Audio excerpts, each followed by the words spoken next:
Hello, my name is Jack. Today I'm going to discuss changing technology and its impact on learning.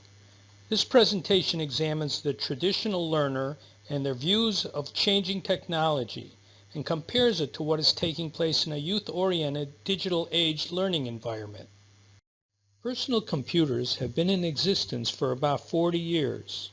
About 30 years ago, portable computers were first introduced into classrooms and learning centers.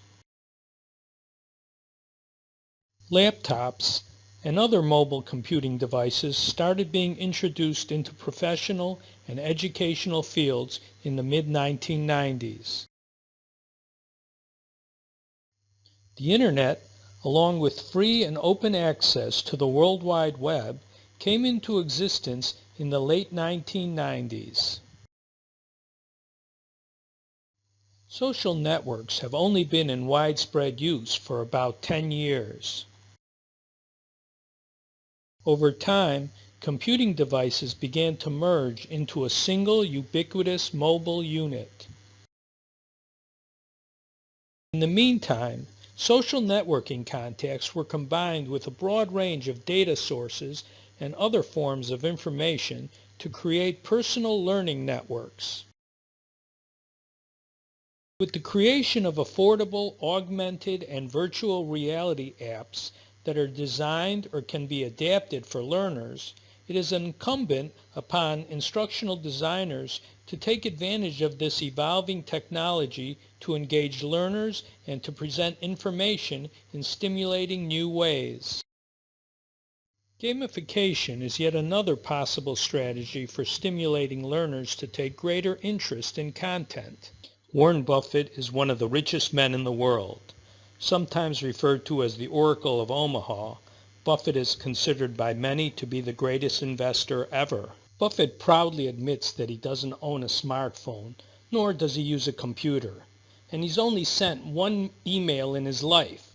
Still, millions buy his books. He packs auditoriums where people pay thousands of dollars to hear him speak. And when he makes a casual utterance, it can impact the global financial markets.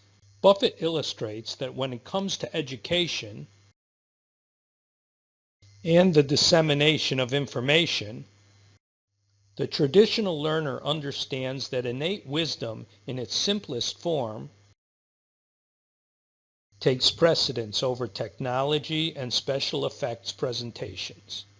Regardless, the traditional learner must recognize that change is inevitable, and technology is a driving force in that change. Traditional learners must realize that if they don't embrace the new technologies and adapt to the resulting changes, they may find that when it comes to finding quality employment, they'll be left out in the cold. Technology is changing every aspect of life. How we now get our information, how we communicate, how we go shopping, and even how we play. The traditional learner is doing their best to accommodate technology into their lifestyle, rather than being driven by it. From a digital age learner's perspective, technology is taken for granted.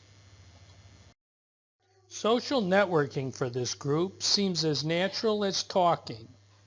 Digital age learners can effortlessly find information they want and can spend hours being stimulated by applications on their mobile device. They can build personal learning networks almost unconsciously. To them, augmented reality and virtual reality are just other types of apps. Their entertainment comes from being stimulated, and they've grown dependent on technology to provide this stimulation, often coming in the form of games. Big data analytics are predicting digital age learners' behaviors and directing their choices. This was the front of an Apple store the morning a new version of iPhone was introduced. The digital age learner is fascinated by every new technological gadget and app that enter the consumer market. It has been a status symbol to be on the leading edge of change. History shows that change is occurring at an accelerated rate. To keep up, New Age learners must have a well-crafted network, providing them with insights into the latest innovations. How is technology affecting society, lifestyles, and culture? When a pop-up appears on your phone, that's technology influencing culture. When children are interacting with their phones instead of each other, that is technology impacting culture. When musicians publish their own song, or when someone creates their own instructional YouTube video, that is technology impacting culture. When a restaurant is selected based on a mobile app profile, that is technology influencing culture. Unlike the older traditional learners, whose life is not driven by technology, the digital age learner is not only driven by it, they are a product of it. From my perspective, technology has created a gap among age groups for several reasons. The older the person, the more accustomed they have become in performing tasks the old way. Younger people are more adept at adjusting to paradigm shifts in lifestyle, and the younger generation has grown up accepting rapid change as a given. My 90-year-old mother was a mechanical engineer for her entire professional life.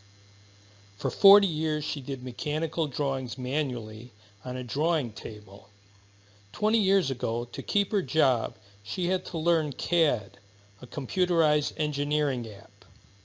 She avoided computers till that point, but she learned CAD and stayed at that job until she decided to retire at the age of 85. Nah, that's not really her. The point is, as many age, they tend to resist change until it becomes unavoidable.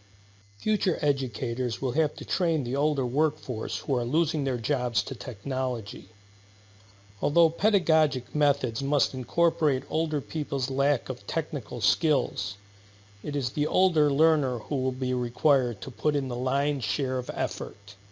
In conclusion, technology is having a profound impact on education, as it is on nearly every other aspect of life. Younger people are adapting to this change without the kind of effort required by the older population. Technology will only grow in its relevance, so the choice of whether to adapt will soon not be a viable option. That marks the end of this presentation. Thank you for your attention.